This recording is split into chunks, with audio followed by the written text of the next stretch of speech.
नमस्कार, मैं हिमांशु मिश्रा और आप देख रहे हैं द इनसाइड स्टोरी। तो अब ज़्यादा वक्त नहीं है जब लोकसभा चुनाव के नतीजे आ जाएंगे।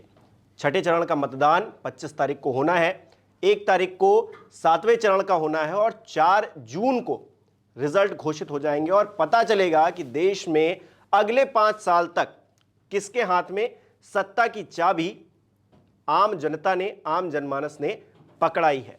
लेकिन अभी से प्रिडिक्शन शुरू हो गए हैं। जो एक्सपर्ट्स हैं वो अपनी राय रखने लगे हैं कि आखिरकार किसकी तरफ हवा बह चली है। इन 5 चरण के चुनाव में अब तक कौन आगे है, कौन पीछे है, किस स्थिति में है। आज हम 2 एक्सपर्ट्स का जिक्र करेंगे। एक तो है प्रशांत किशोर और दूसरे हैं योगेंद्र यादव। जाने माने लोग हैं और अपनी राय रखते हैं, बेबाकी से अपनी राय रखते हैं और काफ़ी हद तक इनकी जो बातें होती हैं लोग सुनते भी हैं। तो आखिरकार वो क्या कह रहे हैं, इसको लेकर आज चर्चा करेंगे। एक और एक्सपर्ट जो है, क्योंकि संजीव त्रिवेदी जी हमारे साथ हैं, ग्राउंड जीरो पर रहते हैं, दशकों से पत्रकारिता जगत में है, सारी चीज़ों को देखते रहे हैं। तो 3 एक्सपर्ट्स हो जाएंगे जिनकी राय आज जो है हम अपने शो में रखेंगे। बहुत बहुत स्वागत है सर।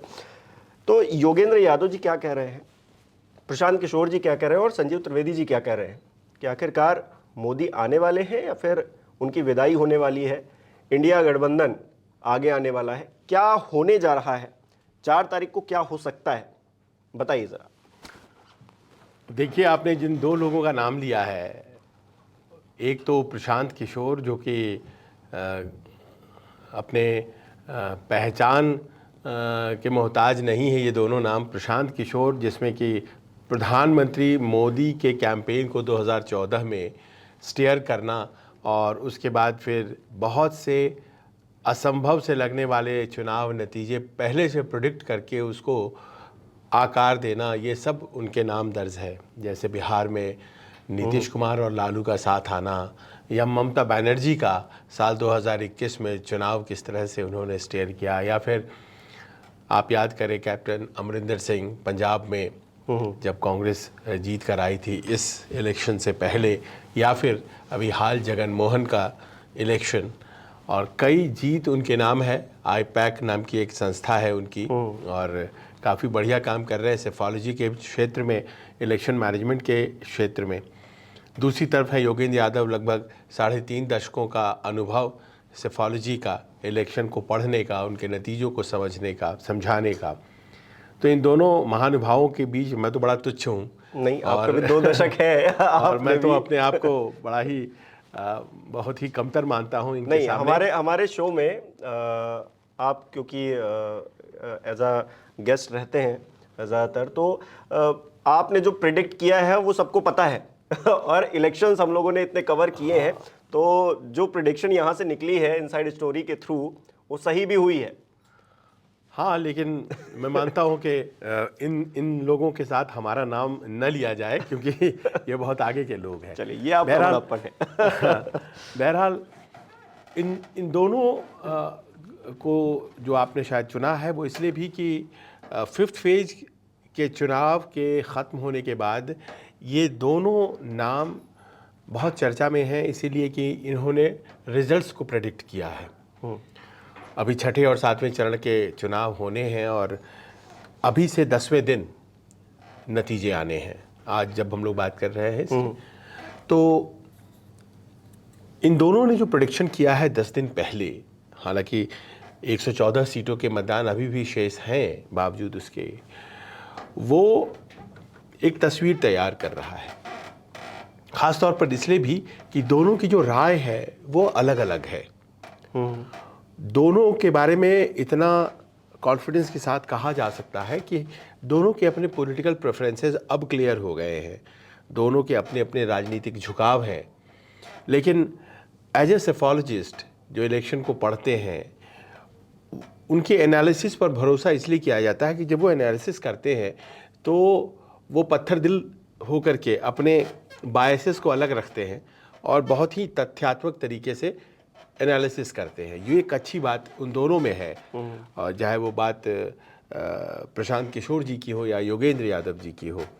और इस बात को उनके विरोधी भी मानते हैं कि बहुत ही संजीदगी से फैक्ट्स को वो एनालाइज करते हैं और उसके बाद ही किसी कंक्लूजन पर पहुंचते हैं।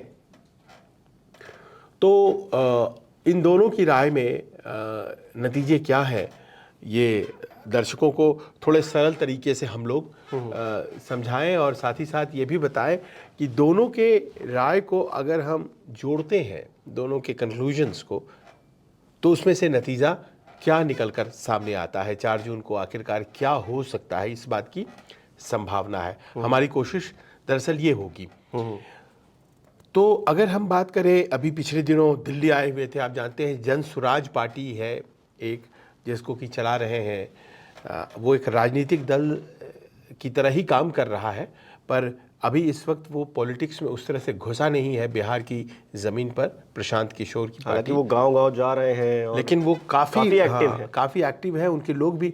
अभी मैं बिहार में था कुछ दिन पहले, सप्ताह भर पहले, तो मैंने देखा कि पीला अंगोछा गमछा लेकर के उनकी पहचान है उनके कार्यकर्ताओं की, और ज़िले ज़िले मुझे लोग उनके घूमते नज़र आए। कहीं कहीं पर वो किसी कैंडिडेट को असमर्थन भी कर रहे थे, और संभवतः 2025 में जो विधानसभा चुनाव बिहार में होने वाले हैं उसमें वो अपने उम्मीदवार भी उतारेंगे, ऐसा मुझे वहाँ सुनने में मिला। वो दिल्ली आए तो उन्होंने बहुत से पत्रकारों से यहाँ बात की, एडिटर्स से बात की, और फिर जो ओपिनियन सामने आया तो उस ओपिनियन को लेकर के काफ़ी चर्चा है। प्रशांत किशोर का, हिमांशु, ये मानना है कि 370 का जो दावा है भारतीय जनता पार्टी का, वो दावा सही नहीं होने जा रहा है। 370 इज़ इम्पॉसिबल, वो ये बात बहुत स्पष्ट तरीके से कहते हैं। और उनका ये कहना है कि 370 इसलिए भी पॉसिबल नहीं है स्टैटिस्टिकली, क्योंकि 428 या 30 सीटों पर या थोड़ी उसी के आसपास सीटों पर इलेक्शन लड़ रही है भारतीय जनता पार्टी। तो अगर उस तरह से सीटें आनी है 370, तो उसके लिए स्ट्राइक रेट जो होगा वो 90% से ऊपर जाना पड़ेगा। वो थोड़ा सा इम्पॉसिबल है किसी भी इलेक्शन में, वो इस इलेक्शन की या दुनिया के किसी भी इलेक्शन की बात आप कर लें। बावजूद इसके कि वो तीसरा चुनाव है, मतलब एंटी इनकम्बेंसी भी है, हाँ, उसको भी ध्यान में रखना पड़ेगा। 10 साल हो गए हैं सरकार को, जाहिर है। तो वो जो जीत का पहिया होता है वो थोड़ा स्लो घूमता है, जीतने के बावजूद वो उसकी गति जो है वो घट जाती है। तो इसीलिए उन्होंने इस बात को तो इम्पॉसिबिलिटी माना है, ये संभव नहीं है कि 370 आएगा। पर उनका दावा ये है कि जो सीटें आई थी भारतीय जनता पार्टी की, ख़ास तौर पर पिछले 2019 के चुनाव में, उसमें सीटें आई थी नॉर्थ यानी कि उत्तर भारत और पश्चिम भारत से। उत्तर और पश्चिम भारत मिलाकर के करीब 350 के आसपास सीटें बनती हैं, 350 350, उसमें से 250 सीटें आ गई थी भारतीय जनता पार्टी के पास या उनके सहयोगियों के पास।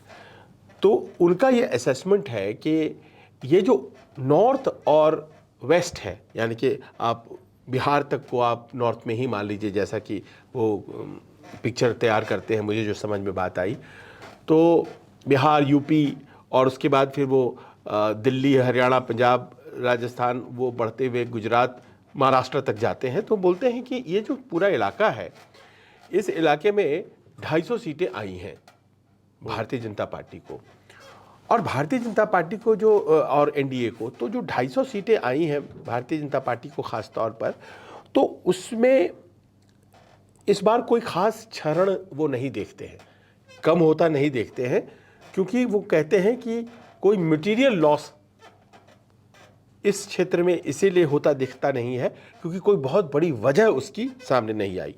वेव का लैक है, वो कमी दिख रही है कि कोई बहुत ज़बरदस्त वेव नहीं है। पर वेव अगर नहीं है तो फिर वो जो वोटर पिछली दफ़ा वोट भारतीय जनता पार्टी को करके आया था, वो इस बार नहीं करे, ऐसी कोई बड़ी वजह है भारतीय जनता पार्टी के खिलाफ काम नहीं कर रही है, ये उनका मानना है। लिहाजा ये जो 250 सीटें हैं इस तरफ की, इसमें से थोड़ा बहुत लॉस हो सकता है, पर आंकड़े वहीं आसपास रहने वाले हैं। कुछ सीटें राजस्थान में मान लीजिए, उत्तर प्रदेश में मान लीजिए कम हो सकती हैं, दिल्ली में 1-2 सीटें। तो इस तरह से वो मान रहे हैं इस बात को कि वो फिगर जो है इम्प्रूव नहीं करने जा रहा है, पर कम होता नहीं दिखाई पड़ रहा है। अब दूसरा उनका पक्ष है कि पूरब और दक्षिण, इसमें करीब 250 से 250 के आसपास सीटें आती हैं इस पूरे क्षेत्र को, और दोनों रीजन मिलाइए तो 550 543 सीटें बन जाती हैं। तो उन्होंने कहा कि ये जो क्षेत्र है पूरब और दक्षिण का क्षेत्र, इसमें भारतीय जनता पार्टी को गेन होना है। गेन होना है इन द सेंस कि लोग कह रहे हैं पश्चिम बंगाल में गेन है, लोग कह रहे हैं कि उड़ीसा में गेन है। ये भी मान के चला जा रहा है कि जगन मोहन बहुत ख़राब कर रहे हैं, और उनकी जो एलाई है आंध्र प्रदेश में जो एक पवन कल्याण की पार्टी और चंद्रबाबू नायडू की party, Bharatiya Janata party, 3 combination में लड़ाई, वो बहुत अच्छा करने जा रही है और उसका फ़ायदा होने जा रहा है। भारतीय जनता पार्टी को भी 2-3 सीटें वहाँ मिल सकती हैं। ये भी कहा जा रहा है कि तेलंगाना में भी सीटें मिल सकती हैं। ऐसे में जबकि BRS यानी केसीआर की पार्टी पूरी तरह से साफ हो गई है वहाँ पे, और एक आध सीट जीतेगी, बाकी लड़ाई जो है कांग्रेस और बीजेपी की ही वहाँ पे हो रही है। एक सीट जो जाएगी ओवैसी को, वो अलग। उसके बाद उनका ये मानना है कि हो सकता है कि एक सीट या वो भी नहीं तमिलनाडु में मिले, जो अध्यक्ष हैं वहाँ, और केरल में शायद वो कोई सीट नहीं देख रहे हैं। तो इस तरह से वो मान रहे हैं कि कुछ सीटों का इजाफा हो सकता है जो कि लॉस की भरपाई करेगा, जो संभवतः उत्तर प्रदेश और महाराष्ट्र में हो सकती हैं। तो उत्तर प्रदेश और महाराष्ट्र में अगर मान लीजिए, क्योंकि उत्तर प्रदेश में इस बार त्रिकोणीय संघर्ष है, पिछली बार आमने सामने की लड़ाई थी तो 73 से 62 पे आ गई थी भारतीय जनता पार्टी। इस बार त्रिकोणीय संघर्ष है, लेकिन इस बार त्रिकोणीय संघर्ष होने के बावजूद वोटर जो है वो दो तरफा बट रहा है। वोटर त्रिकोणीय में विश्वास ज़्यादातर जगहों पर नहीं कर रहा है। इस कारण से भारतीय जनता पार्टी को त्रिकोणीय का बहुत फ़ायदा होगा ऐसा नहीं है। तो वो कह रहे हैं कि कुछ लॉसेस भी अगर होती हैं, 62 से 2-5 सीटें नीचे आती हैं, और अगर महाराष्ट्र में जो तोड़ फोड़ मची है उस कारण से सीटें कमती हैं, तो वो भरपाई पूरब और दक्षिण से हो जाएगा। तो इसीलिए ले दे करके वो आंकड़ा वही रहेगा, 300 के आसपास रहेगा। अब ये उनका आकलन है, और इस कारण से वो कहते हैं कि अपने दम पर सरकार बनाने में भारतीय जनता पार्टी सफल हो जाएगी। वो आंकड़ा हो सकता है कि थोड़ा कम जाए, इसलिए कि वो मानते हैं कि एक परसेप्टिबल वेव नहीं होने की वजह से चीज़ें जो है उस तरह से नहीं है जो 2019 में थी। तो 303 सीटें हैं भारतीय जनता पार्टी के पास इस बार, वो कम सकती हैं तो वो क्या 295, 90, 85 ऐसे आती हैं, लेकिन वो अपने दम पर भारतीय जनता पार्टी को सरकार बनाते हुए देख रहे हैं। और योगेंद्र यादव क्या कहते हैं, क्योंकि प्रशांत किशोर अगर ये मान रहे हैं कि चीज़ें स्टेबल रहेंगी, इस बार हो सकता है 300 के अराउंड चीज़ें रहें, 370 नहीं होने जा रही हैं, तो योगेंद्र यादव जी क्या प्रेडिक्ट करते हैं, कम हो जाएंगी, सरकार बन पाएगी या नहीं? देखिए, अब इन्होंने तो माना इस बात को कि थोड़ी कम सकती हैं सीटें, बढ़ेंगी नहीं बहुत ज़्यादा, वहीं रह सकती हैं, थोड़ी कम सकती हैं। नहीं बढ़ने की वजह उन्होंने बताई कि कोई वेव नहीं है उस तरह से जिस तरह से दिखता था, लेकिन प्रधानमंत्री मोदी की जो अपनी छवि है और एज अ कैंपेन ड्राइवर जो सबसे आगे बैठे हुए हैं, उनके ऊपर व्यक्तिगत कोई आरोप नहीं लग रहे हैं अभी तक। तो इस कारण से वो एनडीए की गाड़ी को या भारतीय जनता पार्टी की गाड़ी को खींचने में सफल हो जाएंगे, और 272 का आंकड़ा पार हो जाएगा। वो 285 पे भी रुक सकता है, 90 पर भी रुक सकता है। ये प्रशांत किशोर का असेसमेंट है, और वही उन्होंने नॉर्थ और वेस्ट, ईस्ट और साउथ वाला एक उन्होंने इक्वेशन तैयार किया है। योगेंद्र यादव उन्होंने अपनी तरीके से स्टडी की है, और उनका ये मानना है और उनका दावा है कि वो हर जगह गए भी हैं, लोगों से इंटरेक्ट किया है उन्होंने हज़ारों किलोमीटर चलने के बाद। देखिए, प्रशांत किशोर की जो स्टाइल है वो उनके पास टीम है, तो उनके लिए लोग जाते हैं और उसके आधारित होती है उनकी। और वो देश में कई राज्यों में इलेक्शंस को कंडक्ट करने के बाद वो एक ऐसी स्थिति में पहुंच गए हैं जहां वो कर सकते हैं प्रेडिक्शन। मुझे याद है योगेंद्र यादव तब से प्रेडिक्शंस कर रहे हैं जब एक ज़माने में सेफोलॉजी के 2 नायक हुआ करते थे, विनोद दुआ और योगेंद्र यादव, और उस ज़माने से ये लोग बातें कर रहे हैं, और कई टीवी चैनलों में ये बैठा करते थे। मैं तो उस समय छोटा था, तब से इनको देखता आ रहा हूँ।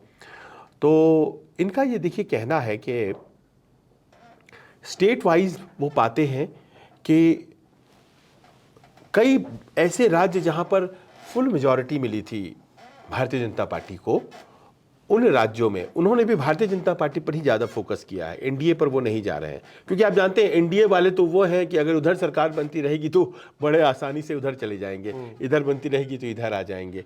तो वो भी भारतीय जनता पार्टी पर फोकस कर रहे हैं और उनका ये मानना है कि उत्तर प्रदेश में, ख़ास तौर पर उत्तर प्रदेश में सीटों में कमी आएगी।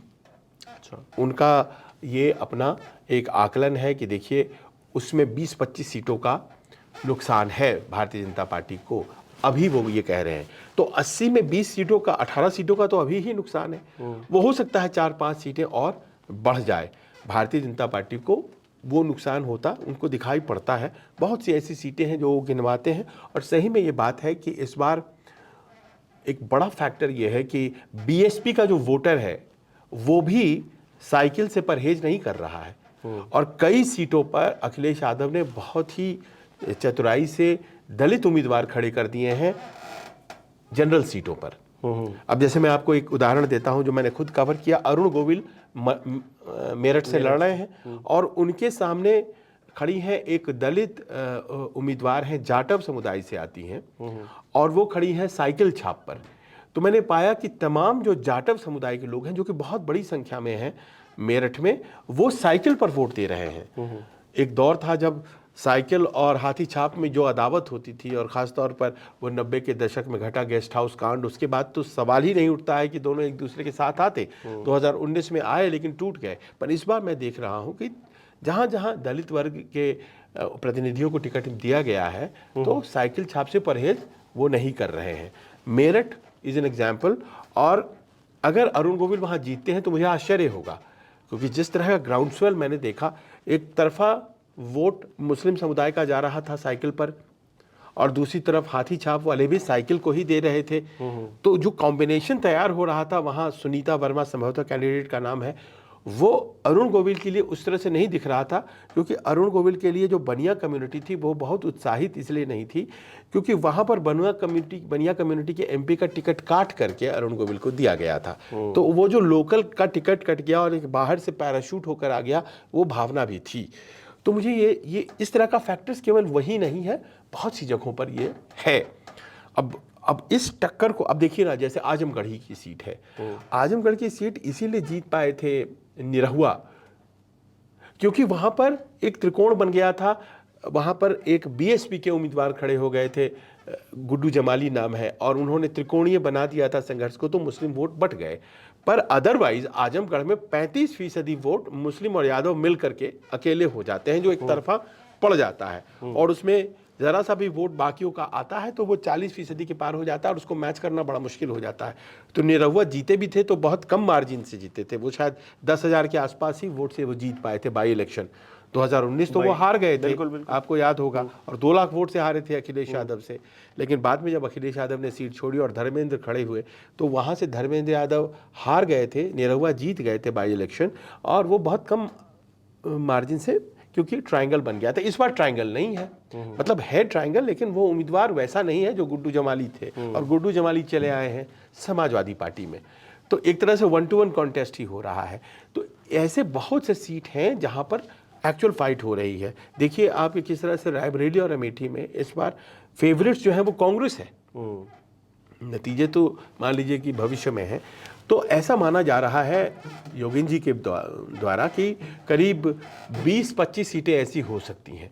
तो मैं इसको बहुत बड़ा लॉस इसलिए नहीं देखता हूं कि 18 सीटें तो अभी ही आप माइनस करके चल रहे हैं, उनको 62 ही हैं अभी, उसमें से 7-8 सीटें और चली जाती हैं। ज़्यादा बड़ा लॉस मुझे बिहार में दिखता है, जो कि जहाँ पर मुझे ऐसा लगता है कि जो 40 में 39 आई थी तो वो शायद 5-7 सीटें जो हैं और बढ़ सकती हैं। और इधर हरियाणा में भी और हाँ दिक्कत है। तो ये बात वो भी, अभी मैं बिहार से लौट करके आया तो मुझे ये बात वहाँ पर महसूस हुई कि इस तरह से कुछ हो सकता है, क्योंकि जनता दल यूनाइटेड के जो उम्मीदवार हैं वो उस तरह से वोट नहीं ले पा रहे हैं एनडीए का, जिस तरह से भारतीय जनता पार्टी वाले ले पा रहे हैं। दूसरा, नीतीश जी की जो छवि है उसकी चमक बहुत घटी है। मैं अभी भी मानता हूं कि नीतीश जी के पास 10% वोट कहीं नहीं जाता है और बड़ा निर्णायक वोट है वो, अति पिछड़ा का वोट, और आज भी वो दिलवाने में सफल हुए हैं। पर जहाँ जहाँ वो ठीक से ट्रांसलेट नहीं होगा, तो अगर हार होगी तो ज़्यादातर सीटें जो होंगी वो जनता दल यूनाइटेड की होंगी जिसमें हार होगी। इसी कारण से 5-7 सीटें वहाँ पर मुझे पवन सिंह फैक्टर, पप्पू यादव फैक्टर, ये सब चीज़ें भी हैं जो कि हिना शहाब सिवान में एक कैंडिडेट हैं जो इंडिपेंडेंट लड़ रही हैं, शहाबुद्दीन की पत्नी, और उनके साथ मैंने देखा कि भारतीय जनता पार्टी के तमाम लोग जो हैं वो उनके साथ, जबकि वहाँ जनता दल यूनाइटेड के उम्मीदवार हैं, लेकिन जनता दल यूनाइटेड के उम्मीदवार चूंकि सीपीआई एमएल बैकग्राउंड के हैं, उनको जनता दल यूनाइटेड ने टिकट दे दिया है। तो माले वहाँ पे कहते हैं मार्क्सिस्ट लेनिनिस्ट, तो मार्क्सिस्ट लेनिनिस्ट से डरते हैं अपर कास्ट वहाँ पर भारतीय जनता पार्टी का जो कोर वोट बैंक है, तो वो सीधे सिमट करके हिना शहाब के साथ आ गया है जो कि इंडिपेंडेंट लड़ रही हैं। और हिना शहाब पहले आरजेडी के टिकट पर कई बार हार गई, तो उन्होंने कहा कि नया प्रयोग करते हैं, मुझे आरजेडी की टिकट चाहिए ही नहीं, मैं अपने ब्रांड पे लड़ूंगी। तो वो 1 या 2 की रेस में है वहाँ पर, तो कुछ भी हो सकता है वहाँ। तो इस तरह के बहुत से प्रयोग वहाँ पर होते मैंने देखे। इसी कारण से मैं कहूँगा कि 39 वो सटीक आकलन है योगेंद्र जी का कि वो शायद वहाँ नहीं आएगा। तो बिहार, उत्तर प्रदेश में कुछ सीटों का लॉस। हरियाणा आपने सही पॉइंट आउट किया, हरियाणा में जैसे पिछली दफ़ा एक भी सीट नहीं आई थी, भारतीय जनता पार्टी ने सभी सीटें जीती थी, इस बार कम से कम 4 से 5 सीटें कांग्रेस एक्टिव लड़ती हुई दिखाई पड़ रही है। अभी मैं 2 दिन पहले गुड़गांव में था, गुड़गांव में मैंने देखा राज बब्बर बनाम वहाँ राव इंद्रजीत सिंह। अब राव इंद्रजीत सिंह 20 साल से एमपी हैं वहाँ पे, केंद्र में मंत्री भी रहे हैं, रक्षा राज्य मंत्री भी कभी रहे हैं। अग्निवीर के सवाल पर वो साथ ही नहीं दे पा रहे हैं वहाँ के लोगों का, क्योंकि वो पूरा क्षेत्र आप जानते हैं फौजियों का क्षेत्र है, पूरा अहिरवार। अब वहाँ पर वो 4 साल का अग्निवीर वो बहुत बड़ा मुद्दा बन गया है। दूसरा कि कांग्रेस कि वहाँ पर पहले से 3-3 विधायक हैं, क्योंकि वो जो मेवात का क्षेत्र है मुस्लिम डोमिनेटेड, उसके 3-3 विधायक हैं। तो मुस्लिम वोट बैंक एक तरफा पंजाबी हैं, राज बब्बर तो एक पंजाबी वोट बैंक कंसोलिडेटेड है गुड़गांव के अंदर, और इसके अलावा वो हुड्डा के उम्मीदवार तो जाट वोट बैंक, तो 3 वोट्स उनको मिल रहे हैं, मुस्लिम, पंजाबी और जाट। और इसके अलावा एक सेलिब्रिटी की अपनी जो पर्सनालिटी होती है, तो बड़ा तगड़ा इलेक्शन फाइट वहाँ, बहुत सॉफ्ट सीट माना जाता था बीजेपी के लिए, वो बहुत टफ सीट बन चुका है बीजेपी के लिए। इसी प्रकार मैं पा रहा हूँ कि इस बार बहुत अच्छा लड़ी है चुनाव सिरसा में, वो अपनी कुमारी शैलजा या फिर जो रणदीप हुड्डा, माफ़ करें दीपेंद्र हुड्डा, हाँ, तो इस तरह के जो सीट्स हैं बहुत टफ फाइट में है। और ये जो टफ फाइट की सीटें हैं इनकी संख्या करीब 5 हरियाणा में, जो कि 0 थी पिछली दफ़ा।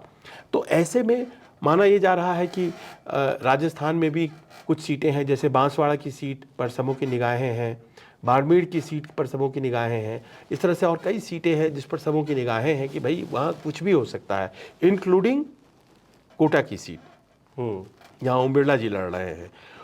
गुजरात में लोग कह रहे हैं कि गुजरात में भले ही एक सीट पहले से सूरत जीत ली गई है, पर वहाँ भी हो सकता है कि 1-2 सीटें आए कांग्रेस को, क्योंकि जो वोटिंग परसेंटेज पिछली बार 2019 में रजिस्टर हुआ था उस बार से इस बार कम गया है वोटिंग परसेंटेज, यानी कि जो एंथुजियाज्म था भारतीय जनता पार्टी के लिए वो घटा है। और ये जो एंथुजियाज्म है ये केवल ऐसा नहीं है कि सामान्य सीटों में, गांधीनगर में जहां से अमित शाह लड़ते हैं चुनाव, वहां भी करीब 5 या 6% अगर मैं सही हूं तो वोट कम पड़े हैं। आप सोचिए देश के गृह मंत्री का जो कॉन्स्टिट्यूएंसी है वहां पर क्यों कम पड़ सकता है, लेकिन कम पड़ा है। तो इस तरह की तब होता है जब एंथुजियाज्म लोगों में थोड़ी घटती है, उसका क्या फ़ायदा होगा कांग्रेस को। तो लोग कह रहे हैं कि 1-2 हर जगह जो कंप्लीट था 100%। मंडी की सीट पर बहुत ज़बरदस्त फाइट हिमाचल में बताई जा रही है, और कंगना रनावत आज की डेट में पीछे चल रही हैं, ऐसा असेसमेंट लोगों का है। विक्रमादित्य बहुत स्ट्रॉन्ग साबित उनके लिए हुए हैं। तो इस तरह से हम पाते हैं कि भारतीय जनता पार्टी को बहुत एज किसी भी सीट पर पंजाब के अंदर नहीं है। उनकी सबसे मजबूत उम्मीदवार प्रणीत कौर हैं, लेकिन प्रणीत कौर वहाँ की महारानी है, पर किसानों का जो गुस्सा है उसका असर आपको हरियाणा में भी दिख रहा है और पंजाब में भी दिख रहा है।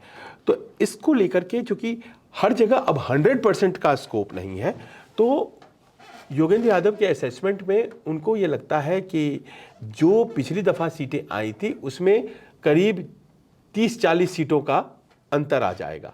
और ये बहुत है, अब 30-40 ये सीटें तो अगर मान लीजिए 300 में आप 40 सीटें घटाते हैं तो वो 260, वो तो ज़्यादा बता रहे हैं मेरे ख्याल से। लेकिन वो ये जरूर कह रहे हैं कि भाई अपने दम पर भारतीय जनता पार्टी की सरकार नहीं बन रही है, एनडीए बनाएगा, एनडीए बनाएगा सरकार। और वो कहते हैं कि अमूमन मैं कंजर्वेटिव एस्टिमेट्स ही देता हूँ, मैं बहुत ज़्यादा आगे बढ़ कर के बैटिंग नहीं करता हूँ, और इसी कारण से मुझे ये कहने में नहीं बन रहा है कि एनडीए को भी मुश्किल हो जाएगी, मैं ये नहीं कहूँगा। लेकिन भारतीय जनता पार्टी को अपने दम पर सरकार बनाता हुआ मैं नहीं देख रहा हूँ। पर अब आंकड़ा क्या है भाई, आप कितना बता रहे हैं? तो वो ये बता रहे हैं कि 260, 40 सीटें घटाते हैं 255, 260। तो इस पर प्रशांत किशोर का ये कहना है कि अगर आप 260, 265 मान रहे हैं, 260 भी मान रहे हैं, तो एक तरह से इफेक्टिवली आप कह रहे हैं कि बहुमत के आंकड़े के करीब है भारतीय जनता पार्टी। आप ये दरअसल बताने की कोशिश कर रहे हैं कि क्षरण हो रहा है, पर चूंकि सीटें तो 272 ही चाहिए सरकार बनाने के लिए, तो आप घटाने के बावजूद आप खुद कह रहे हैं कि बहुमत के करीब है भारतीय जनता पार्टी। और फिर भारतीय जनता पार्टी अगर बहुमत के करीब है तो जो भी पार्टी बहुत बहुमत के करीब होती है वो अपनी तरह से तिक्रम भिड़ाती है और वो सरकार किसी तरह से बनाती है। एनडीए के सहयोगी हैं, तमाम वो दल हैं जो कि साथ आना चाहेंगे, बहुत से इंडिपेंडेंट जीत जाते हैं चुनाव। तो इस तरह मान लीजिए बाड़मेर में कोई जीतता है, जो एक वहाँ पर युवा है, हाँ। रविंदर सिंह भाटी, हिना शाहब जीत जाती हैं।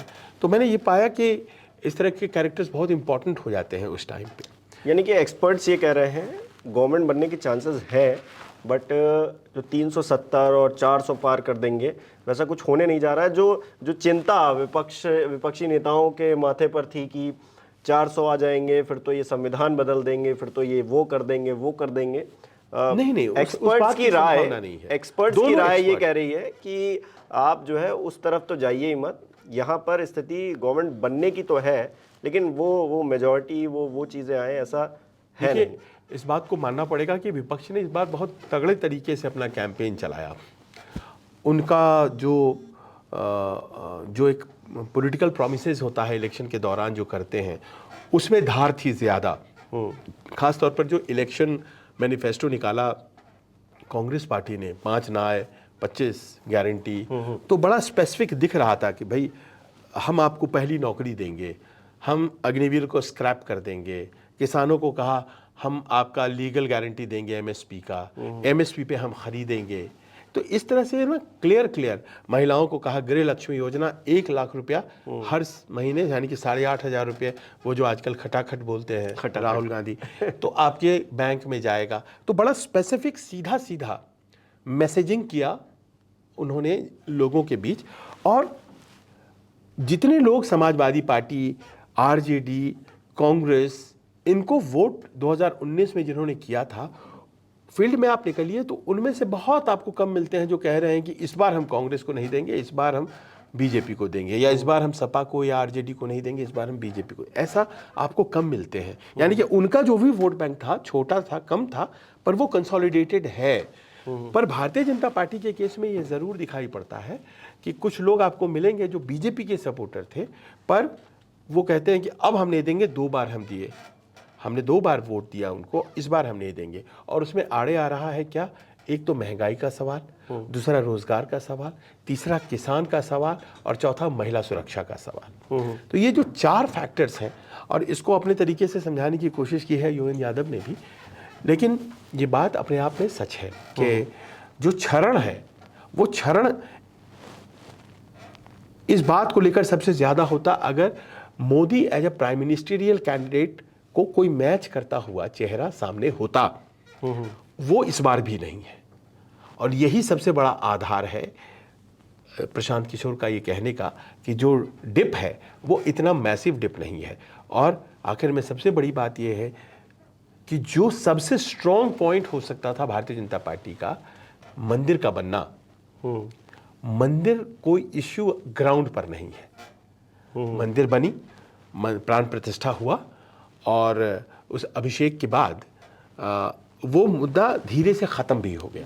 तो जो लग रहा था कि मंदिर अपने आप में एक बहुत बड़ा इश्यू हो जाएगा, जिसके कारण से भारतीय जनता पार्टी को एडवांटेज और विपक्ष को बहुत बड़ा डिसएडवांटेज होगा, वो सभी मुद्दों के ऊपर आ जाएगा। ऐसा हुआ नहीं, एकदम नहीं हुआ। और इस तरह के मुद्दे जो कि पूरे देश में एक साथ रेजोनेट करते हैं, वैसे मुद्दों से भारतीय जनता पार्टी को लाभ होता है। ये एक हकीकत है कि एक साथ पूरे देश में रेजोनेट करे, राष्ट्रवाद का सवाल हो जाए, हिंदुत्व का सवाल हो जाए, है ना, तो इस तरह के मुद्दे रेजोनेट करते हैं तो भारतीय जनता पार्टी को फायदा होता है। इस बार उस तरह के सवाल का एक ही मुद्दा था, मंदिर। वो लगता है ऐसा है कि वो समय ज़्यादा हो गया, 1.5 महीने के बाद वो कमज़ोर पड़ गया। वो इसीलिए मतलब स्थानीय इश्यूज पे चुनाव हो गए। हाँ, स्थानीय इश्यूज पे हो गए। और एक्सपर्ट्स ये भी कह रहे हैं कि बड़ा ठंडा ठंडा चुनाव हुआ। मतलब इस बार कोई बहुत ज़्यादा गर्मी दिखी हो, क्योंकि मौसम तो बहुत ज़्यादा गर्म है, लेकिन राजनीति में वो उबाल नज़र नहीं आया। बड़ा ठंडा ठंडा।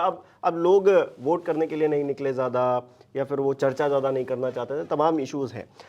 आखिरी में 2 लाइनों में संजीव त्रिवेदी का क्या इस पूरे मामले पर कंक्लूज़न है, मैं जानना चाहूँगा कि आखिरकार कहा जा रहा है कि प्रशांत किशोर ने कहा कि उतने पे रहेंगे, योगेंद्र यादव कह रहे हैं 40 कम हो जाएंगे, मतलब मिनिमम। तो आपको क्या लग रहा है, क्या प्रेडिक्शन है? अभी 10 दिन है रिजल्ट। देखिए, कांग्रेस के लिए केरल वैसे ही रहेगा जैसे पहले था। उसकी सीटें तमिलनाडु में वैसे ही रहने वाली हैं जैसे पहले थीं। पंजाब में उसकी सीटें कम आने वाली हैं क्योंकि आम आदमी पार्टी गेनर हो सकती है वहाँ पे, पर उसकी सीटें कर्नाटक में बढ़ रही हैं। और वो जो कि पिछली बार वहाँ की 29 में से 25 सीटें बीजेपी ने जीती थी, वो घट रही हैं। वहाँ प्रज्वल रेवन्ना वाला भी घटना हुआ है। वहाँ पे 10 से 15 सीटें कांग्रेस के पास हैं, वहाँ कांग्रेस गेन कर रही है। 10 सीटें कम से कम तेलंगाना में गेन कर रही है। तो इस तरह से अगर आप देखें तो उत्तर प्रदेश में, बिहार में 1-1, 2-2 सीटें, हिमाचल में 1 सीट, या दिल्ली में 1 सीट, इस तरह से अगर आप देखें तो कांग्रेस अभी कम से कम वो 25-30 या यूँ कहें 40 के आसपास सीटें बढ़ सकती है। वो 100 के अराउंड कांग्रेस पहुंच पाएगी। हाँ, 100 के आसपास, 100 को पार करना मुझे थोड़ा सा अभी डिफिकल्ट लग रहा है, पर वो इन द रेंज ऑफ 90, 85 इस तरह की सीटें वो प्राप्त कर रही है। तो जैसे ही कांग्रेस राइज करती है, हमारे देश का ये नियम है, वैसे ही विपक्ष स्ट्रांग हो जाता है। सरकार बनाने के लिए ये बात याद रखिए हिमांशु कि कांग्रेस को 125 तो लाना ही पड़ेगा। जिस दिन कांग्रेस 125 लेकर के आएगी, उस दिन विपक्ष की सरकार बन जाएगी। क्योंकि अभी 125 सीटों पर इलेक्शन बाकी है। हाँ, अभी बाकी है, क्योंकि आखिर कोई भी अभी 125 सीट्स, 130 सीट्स नहीं दे रहा है बीजेपी कांग्रेस को। जिस दिन ये हो जाएगा, हो सकता है इसी बार हो जाए, उस दिन विपक्ष की सरकार बनेगी, क्योंकि कोर में आ जाएगा कांग्रेस और फिर बाकी ऑपोजिशन सब जुड़ जाएंगे। वैसे भी लोग जुड़ जाएंगे जो अभी एनडीए के साथ हैं, लेकिन उसके लिए कांग्रेस को उठ के आना पड़ेगा ऊपर। वो 75 या 80 में नहीं हो सकता है। दैट इज़ वाई मुझे ये लगता है कि अपने बहुमत के आंकड़े को किसी तरह भारतीय जनता पार्टी छू लेगी और एनडीए के दम पर वो एक कंफर्टेबल मेजॉरिटी में रहेगी। हाँ, ये ज़रूर है कि इस बार एनडीए बहुत मजबूत रहेगा, मतलब एलाइज मजबूत रहेंगी, ऐसा असेसमेंट है। भारतीय जनता पार्टी वही उसके आसपास रहेगी जो कि बहुमत का आंकड़ा है, पर डिसाइडेडली 303 वो नहीं रहेगी। ये लोग फेयरली अभी मानकर चल सकते हैं। चलिए, अभी तो 2 चरण के चुनाव भी बाकी है, मतदान बाकी है, तो जो कुछ होगा न्यूज़ 24 पर सारी अपडेट आपको मिलती रहेगी। लेकिन हमारे जो 3 एक्सपर्ट्स की राय थी वो हमने आपके सामने रखी। आपको क्या लगता है, क्योंकि आप भी एक एक्सपर्ट है और मैं बहुत अच्छे से जानता हूं कि आपको राजनीति की जितनी नॉलेज है उतनी किसी और को नहीं है, हमें भी नहीं है। तो आप बताइए हमें कि आखिरकार 4 तारीख को क्या होने जा रहा है, कौन आने जा रहा है? प्रधानमंत्री नरेंद्र मोदी वापसी करने जा रहे हैं, मुश्किलों से वापसी करने जा रहे हैं, या फिर उनको बड़ी आसानी से वो विक्ट्री मिल जाएगी? कांग्रेस कैसा प्रदर्शन करेगी? तमाम सवाल हैं, जवाब दीजिए कमेंट में। बहुत बहुत शुक्रिया।